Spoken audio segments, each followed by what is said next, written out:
gran saludo para todos, y que tengan un buen día o noche.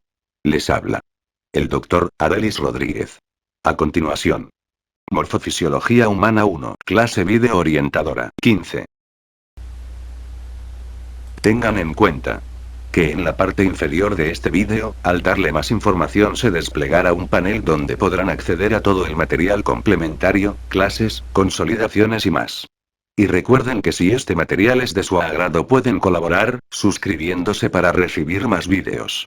No olviden darle clic al botón de me gusta y compartirlo en sus redes sociales para que otros puedan recibir más material como este. Muchas gracias de antemano.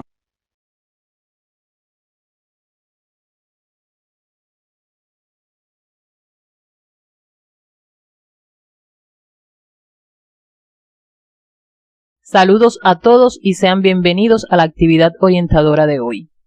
El cráneo constituye la porción de mayor complejidad morfofuncional del esqueleto y tiene una significación científica extraordinaria para la medicina y la antropología. El esqueleto de la cabeza es el resultado de un complejo proceso de formación y desarrollo.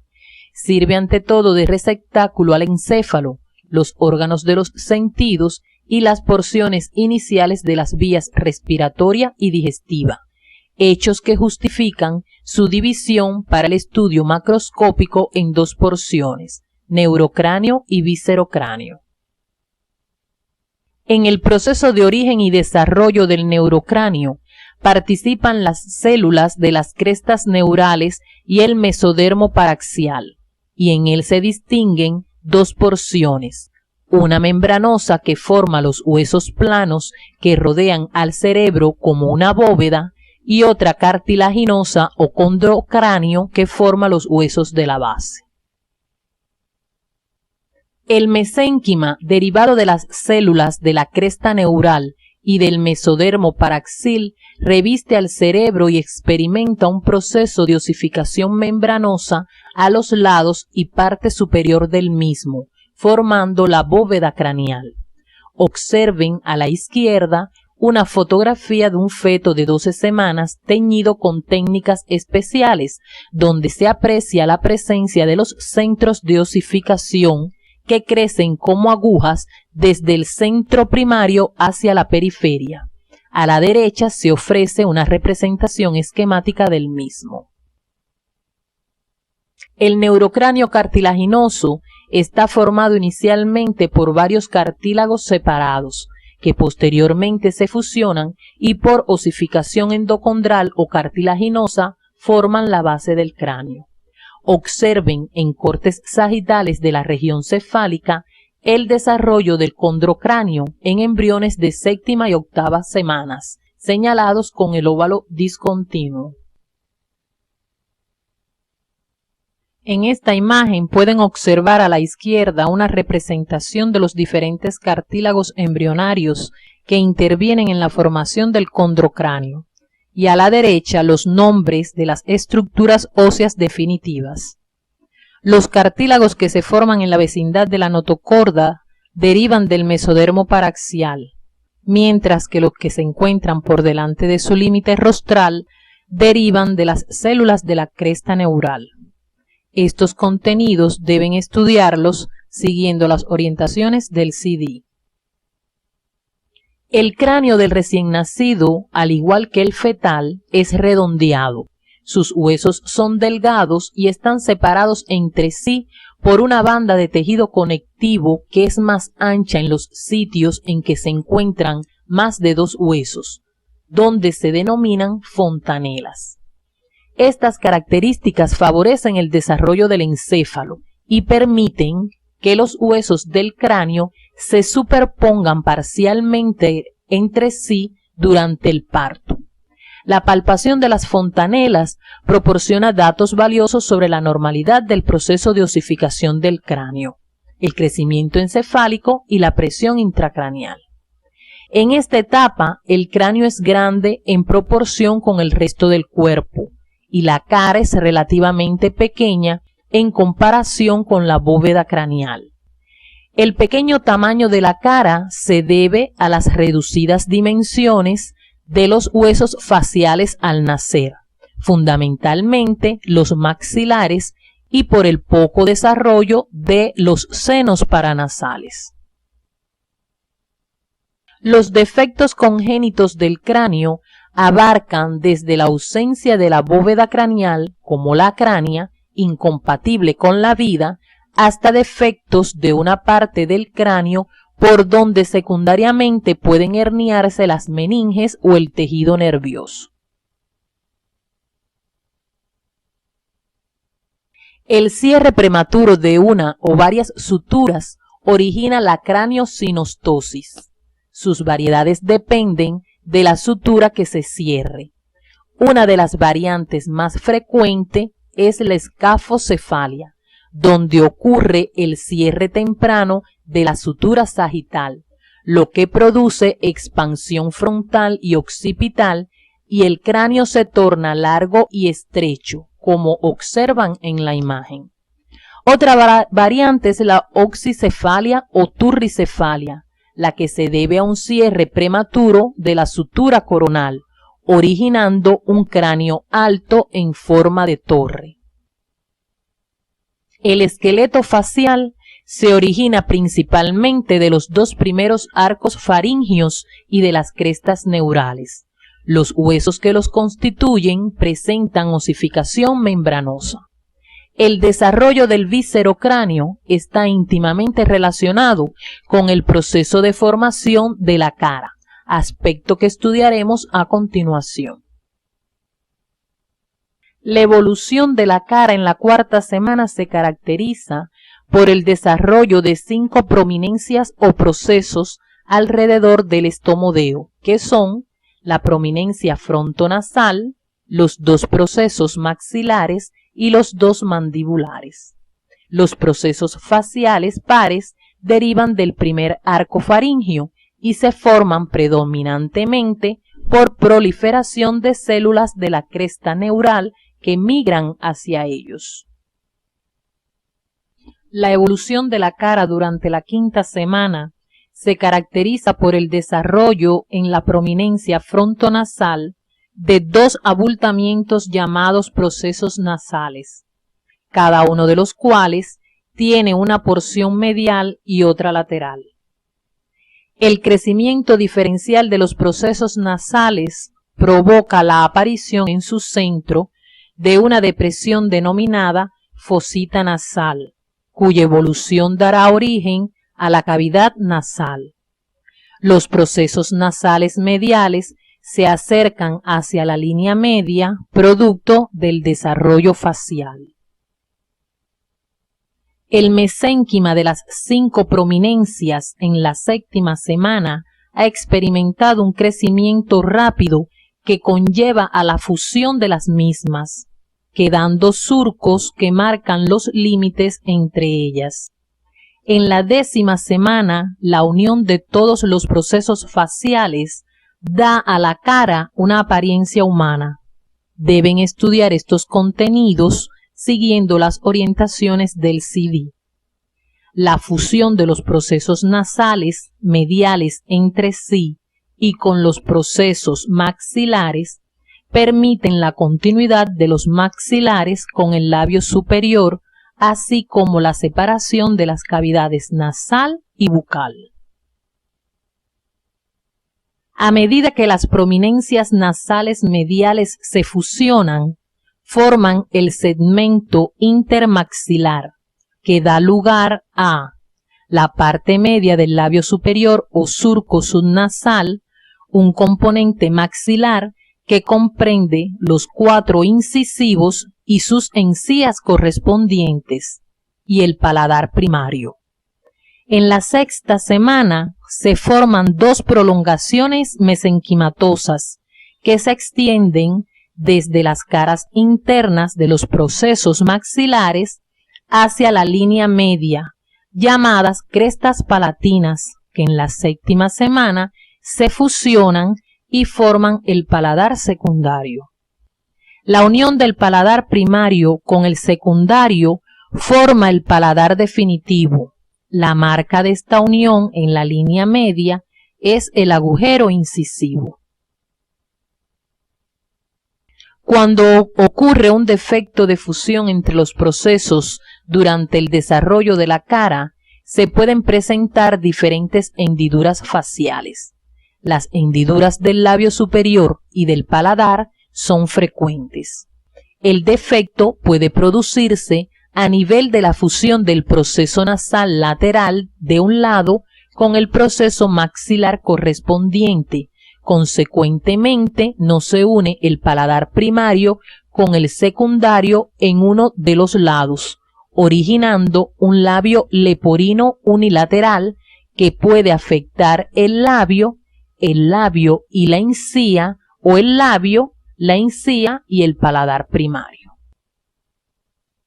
Cuando el defecto compromete la fusión de ambos procesos nasales laterales con los maxilares correspondientes, se origina un labio leporino bilateral. Los defectos situados detrás del agujero incisivo comprenden la fisura del paladar por falta de fusión de las crestas palatinas. En ocasiones se forma una combinación de defectos ocasionando una hendidura que se extiende por delante y por detrás del agujero incisivo. Consecuentemente presenta labio leporino y fisura del paladar. Después de haber caracterizado los procesos fundamentales del desarrollo del cráneo, estamos en condiciones de abordar las características morfofuncionales macroscópicas de esta parte del esqueleto. En la composición del neurocráneo entran los huesos impares, occipital, frontal, esfenoides y etmoides, y los pares, parietal y temporal. Por su parte, en el viscerocráneo se encuentran los huesos pares, maxilar, concha nasal inferior, palatino, cigomático, nasal y lagrimal, así como los impares, vómer, hioides y mandíbula. Es importante precisar que para el estudio de las características morfofuncionales de los huesos del cráneo deberán tener en cuenta su nombre, clasificación por su forma, situación, porciones o partes y detalles anatómicos relevantes. A continuación, orientaremos el estudio de las características macroscópicas de cada uno de ellos, comenzando por los huesos del neurocráneo. El occipital es un hueso irregular, situado en la parte posterior del cráneo, que participa en la formación de la calvaria y la base del cráneo. Presenta 4 porciones: escamosa, basilar y laterales, delimitando entre ellas el agujero magno. En sus 2 caras, externa e interna, se destacan detalles importantes que describiremos a continuación. En la cara externa, en la parte central de su porción escamosa, se encuentra la protuberancia occipital externa y a ambos lados de ella las líneas nucales superiores, por debajo de las cuales y paralelas a ellas se encuentran las líneas nucales inferiores. De la protuberancia occipital externa parte hacia abajo la cresta occipital externa, que llega hasta el borde del agujero magno. En las porciones laterales encontramos los cóndilos del occipital para su articulación con la columna cervical. Cerca de la mitad del cóndilo, el hueso está atravesado por el canal del nervio hipogloso, el cual se observa por la cara interna. Por detrás del cóndilo se encuentra una fosita, la fosa condilia, en cuyo fondo se localiza un pequeño orificio denominado canal condilar. Lateralmente al cóndilo resalta el proceso yugular, en cuyos bordes encontramos las incisuras yugulares. En la porción basilar se localiza un saliente denominado tubérculo faríngeo. La cara interna de la porción escamosa está condicionada por la forma del encéfalo y la inserción de las meninges. Presenta 2 crestas perpendiculares que forman una prominencia en cruz en cuya intersección se localiza la protuberancia occipital interna. La mitad inferior de la cresta longitudinal es más aguda y se denomina cresta occipital interna, extendida hasta el borde posterior del agujero magno. A lo largo de esta cresta se dispone el surco del seno occipital. La mitad superior de la cresta longitudinal y las dos mitades de la cresta transversa están provistas de surcos bien definidos, correspondientes a los senos venosos de la dura madre, sagital superior y transversos. Las características particulares de las porciones basilar y laterales deberán ser precisadas a través del estudio independiente. El hueso parietal es plano, situado a ambos lados de la línea media por delante del occipital, por encima de los huesos temporales y por detrás del frontal en la parte media de la calvaria. Presenta dos caras, 4 bordes y 4 ángulos. Los bordes están condicionados para su unión con los huesos vecinos, de ahí sus nombres de frontal, occipital, sagital y temporal. En su cara externa, en la parte media, se destaca una eminencia, la tuberosidad parietal.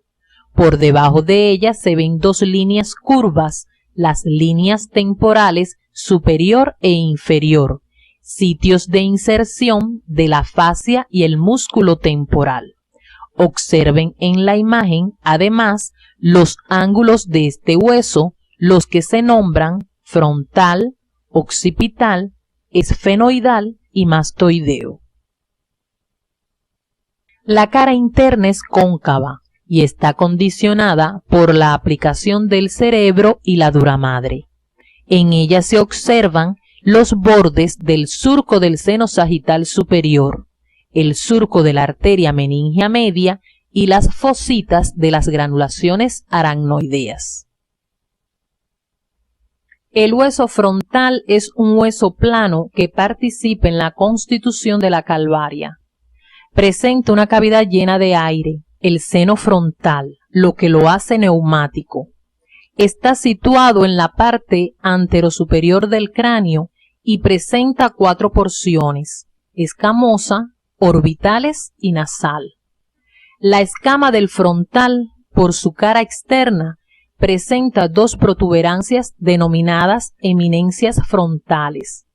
El borde inferior se denomina borde supraorbital, en cuyo tercio medial podemos encontrar una incisura denominada supraorbital, que sirve de paso a arterias y nervios y a veces es transformada en agujero.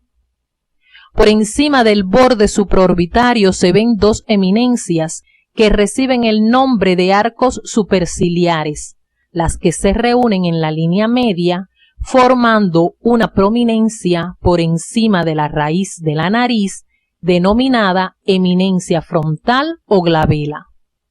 El extremo lateral del borde supraorbital se prolonga formando el proceso cigomático, a través del cual el frontal se une al hueso cigomático. Por su cara interna en la línea media hay un surco, continuación del surco del seno sagital superior, que hacia abajo se transforma en la cresta frontal. Las porciones orbitales del frontal están situadas horizontalmente, dirigidas hacia atrás, formando la pared superior de las órbitas y el piso de la fosa craneal anterior. Por su superficie inferior hacia el proceso cigomático de cada lado se encuentra la fosa de la glándula lagrimal y cerca de la incisura supraorbital la fosita y la espina trocleares. Por su cara interna se observan las eminencias mamilares y las impresiones digitales, huellas del cerebro, no observables en esta vista. Ambas porciones orbitales están separadas por la incisura etmoidal, ocupada por el etmoides. La porción nasal ocupa la zona anterior de la incisura etmoidal. En la línea media se observa una pequeña cresta que termina en un proceso agudo, la espina nasal, la que participa en la formación del tabique nasal. A ambos lados de la cresta se encuentran unas fositas que sirven de pared superior a las celdas etmoidales. Por delante de estas se encuentran los orificios de los senos frontales localizados en el espesor del hueso. El hueso temporal es irregular. Está situado en la parte lateral e inferior del cráneo, formando parte de la base y de la bóveda del mismo. Contiene en su interior los órganos de la audición y del equilibrio. Tiene 3 porciones: escamosa, timpánica y petrosa, como se puede observar en la imagen. La porción escamosa presenta una cara interna o cerebral y otra externa o temporal. En esta última se destaca el proceso cigomático y por debajo y detrás de este la fosa mandibular y el tubérculo articular. La porción timpánica rodea parcialmente el poro acústico externo y la parte inicial del conducto auditivo externo. La porción petrosa también es llamada pirámide debido a su forma. En ella se distinguen una base y un vértice, 3 caras y 3 bordes. En la imagen se señalan algunos de los detalles relevantes de esta porción, como la eminencia arqueada, el techo del tímpano, la impresión del trigémino, el surco del seno petroso superior, el poro acústico interno y el proceso estiloideo. Entre este y el proceso mastoideo, en una vista inferior, podemos observar el agujero estilomastoideo, a través del cual emerge el nervio facial. Deben profundizar en estos aspectos a través del estudio independiente según las orientaciones del CD de la asignatura.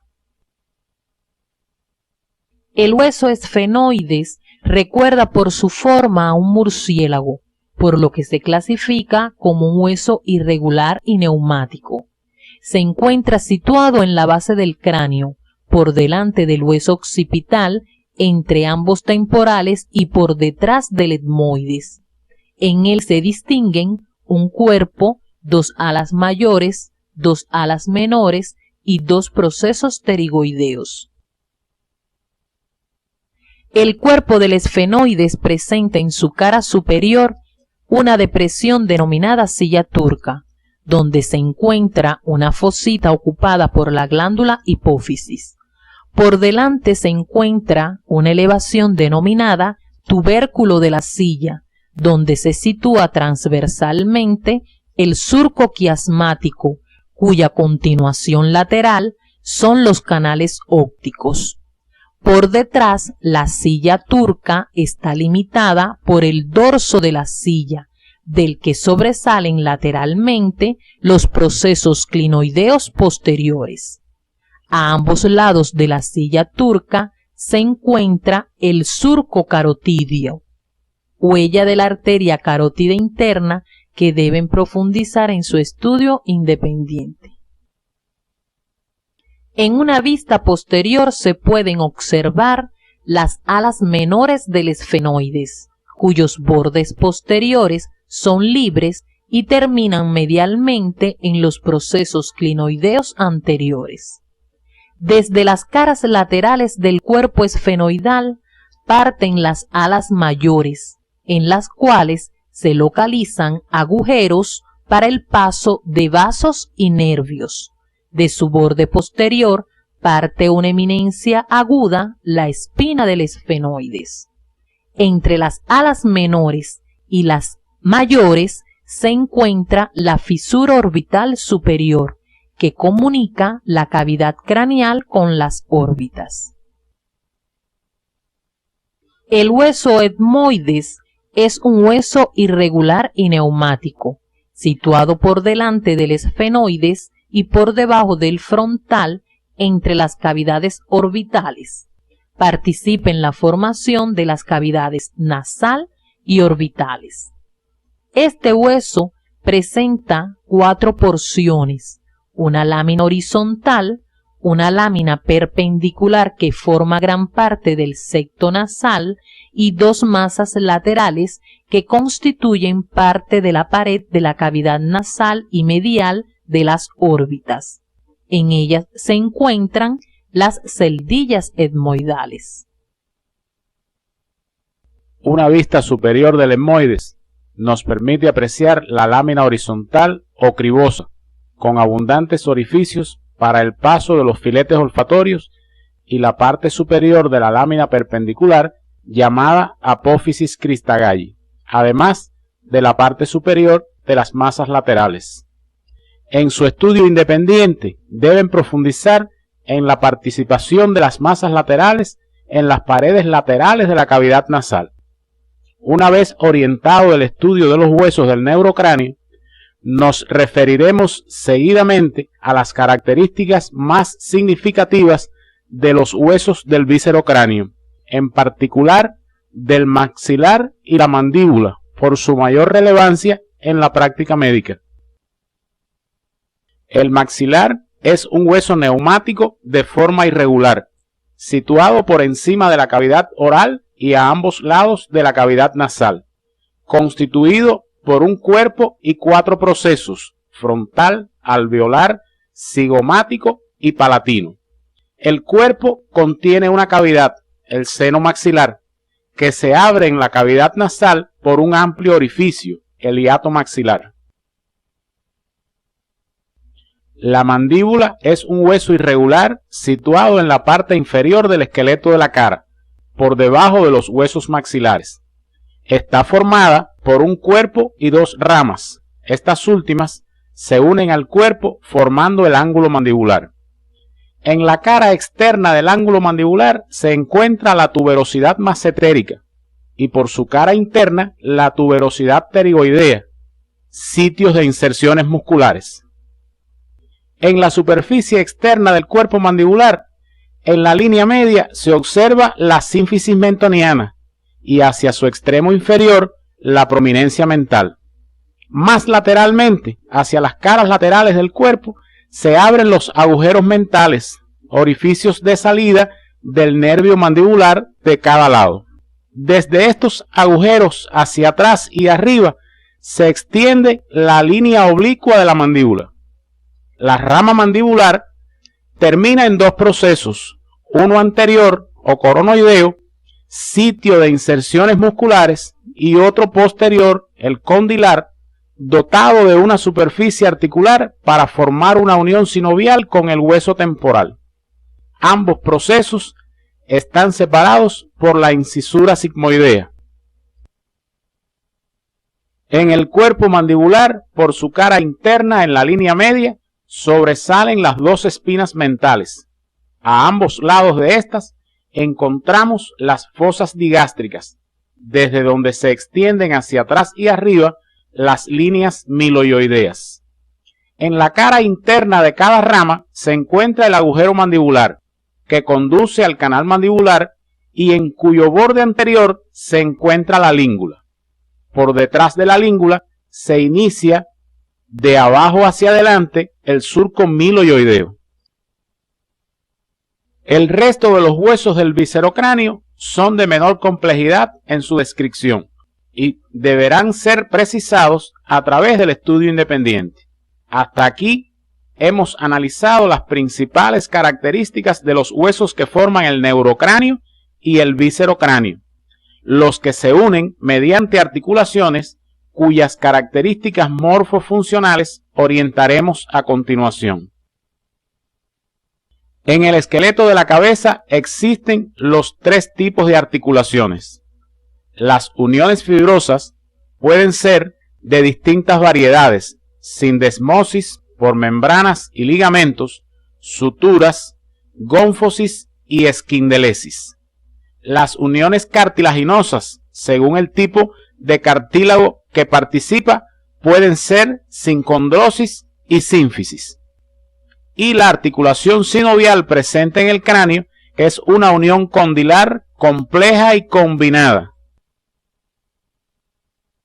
Las articulaciones fibrosas del tipo de las sindesmosis por membrana constituyen las fontanelas de los niños pequeños y los ligamentos que se encuentran reforzando la articulación temporomandibular. Las suturas, según la forma de los bordes de unión, pueden ser serratas, escamosas y planas. Las suturas serratas están presentes entre el hueso frontal y los dos parietales, denominada sutura frontoparietal, coronal o frontal. Entre los dos huesos parietales y donde recibe el nombre de sutura sagital, y entre los dos huesos parietales y el occipital, que recibe el nombre de sutura parieto-occipital o lambdoidea. La variedad escamosa la encontramos entre el hueso parietal y temporal, mientras que la variedad plana se presenta entre los huesos del víscero-cráneo. Otras variedades de articulaciones fibrosas, como las gónfosis, se localizan entre los alvéolos dentales y los dientes, y las esquindelesis entre el efenoides y el vómer. Las articulaciones cartilaginosas del tipo de las sincondrosis pueden ser temporales o permanentes y se localizan en la base del cráneo. Las permanentes se denominan esfeno-occipital, esfeno-petrosa y petro-occipital.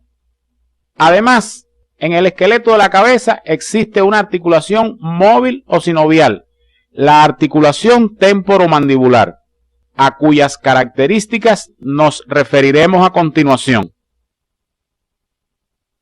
La articulación temporomandibular está formada por las caras articulares de la fosa mandibular y del cóndilo de la mandíbula, incluidas dentro de una misma cápsula articular y reforzada por ligamentos. La cavidad de la articulación temporomandibular está dividida por un disco fibrocartilaginoso en dos compartimientos independientes, superior e inferior. Alrededor de la articulación se encuentran tres ligamentos, de los cuales solo uno tiene relación directa con la cápsula articular, el ligamento lateral. Este ligamento limita los movimientos de la cabeza articular hacia atrás. Los dos ligamentos restantes son los ligamentos esfenomandibular y estilomandibular. La articulación temporomandibular, por la forma de las caras articulares, es de tipo condilar y por tanto biaxial. La presencia del disco intraarticular le confiere la condición de compleja y amplía su capacidad de movimientos. Ambas articulaciones funcionan al mismo tiempo, aun cuando están separadas anatómicamente, clasificándose como una articulación combinada. Los movimientos de la articulación temporomandibular son descenso y elevación con apertura y cierre de la boca, desplazamiento hacia adelante y hacia atrás, es decir, propulsión y retropulsión, y movimientos de lateralización. La integración de los huesos de la cabeza a través de los distintos tipos de articulaciones en un todo único hace posible un estudio de conjunto del cráneo, lo cual tiene una gran importancia en la práctica médica.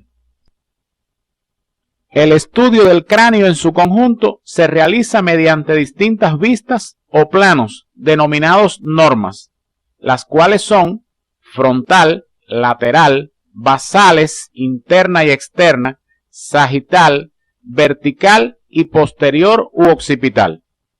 Para estudiar cada una de estas normas es necesario conocer las características morfofuncionales particulares de los huesos y proponerse entonces una integración de los mismos por los distintos planos. Nos referiremos a continuación a las normas frontal, lateral, basales del cráneo y sagital. La norma frontal está formada por los huesos frontal, cigomáticos, nasales, lagrimales, maxilares y mandíbula, entre otros, mediante articulaciones de distintos tipos. En ella se distinguen rasgos particulares de los distintos huesos, como las eminencias frontales, los arcos y surcos supraorbitales y la protuberancia mental, entre otros, además de formaciones anatómicas como las cavidades orbitarias y la apertura de la nariz. Deberán prestar atención especial a las características de la cavidad orbitaria según las orientaciones del CD de la asignatura. A continuación, nos referiremos a las características de la norma lateral. Al observar el cráneo lateralmente, se pueden reconocer los huesos frontal, occipital, temporal y parietal, entre otros. En esta norma se destacan ante todo las líneas temporales superior e inferior, así como las fosas temporal, infratemporal y pterigopalatina. Para la observación precisa de estas dos últimas fosas es necesario retirar la rama de la mandíbula. Es importante caracterizar las tres fosas de la norma lateral a partir de su situación, límites, comunicaciones y contenidos según las orientaciones del CD de la asignatura. A continuación, orientaremos el estudio de la vista o norma basal del cráneo. En la norma basal del cráneo, por su complejidad e interés médico, se estudian por separado sus superficies interna y externa. La norma basal externa, como puede observarse en la imagen, se extiende desde los incisivos por delante hasta la línea nucal superior por detrás. Lateralmente está limitada por unas líneas imaginarias que se trazan entre las crestas infratemporales y las bases de los procesos mastoideos. Se divide para su estudio en tres zonas: anterior, media y posterior. A través del estudio independiente, según las orientaciones del CD de la asignatura, deberán precisar los límites de cada zona, los huesos que la conforman y las características más relevantes de cada una de ellas. La norma basal interna puede ser observada después de un corte horizontal del cráneo. Sus características macroscópicas tienen un alto nivel de correspondencia con las estructuras que conforman la superficie inferior del encéfalo y las meninges encefálicas. Se divide en tres fosas craneales: anterior, media y posterior. De cada una de ellas deben precisar, según las orientaciones del CD de la asignatura, los límites, huesos que la forman y sus comunicaciones.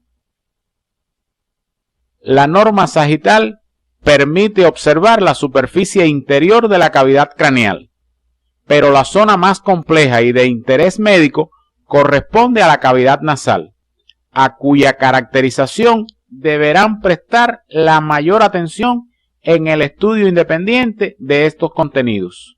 Las normas craneales superior y posterior son de menor complejidad y pueden estudiarse de manera independiente. El cráneo del organismo vivo se puede estudiar a través del método imagenológico. Recuerden los conceptos de radiotransparencia y radioopacidad e identifiquen en vistas radiográficas laterales del cráneo detalles como la silla turca del efenoides, el peñasco del temporal, el seno maxilar, el seno frontal y las porciones de la mandíbula. Y en una vista anterior, los senos frontal, cavidades orbitarias y apertura piriforme, orientados en la clase de hoy. Otro aspecto importante es la anatomía de superficie del cráneo, en particular la palpación de la protuberancia occipital externa, el proceso mastoideo del temporal, los ángulos mandibulares, el mentón, las eminencias parietales y frontales, la glabela, los arcos superciliares y cigomáticos, y los cóndilos de la mandíbula, entre otros. Una vez orientados los contenidos de la actividad de hoy, arribamos a las siguientes conclusiones. El neurocráneo deriva del mesodermo paraxil y las células de las crestas neurales. Experimenta osificación membranosa en la bóveda y endocondral en su base. Mientras que el viscerocráneo deriva de los dos primeros sarcos faringios y de las crestas neurales, y su osificación es membranosa. Los huesos del cráneo cumplen con las funciones generales de sostén, protección, forma y movimiento, integrándose en un todo mediante uniones fibrosas, cartilaginosas y sinoviales. Las normas craneales representan una síntesis por planos de las características morfofuncionales de esta parte.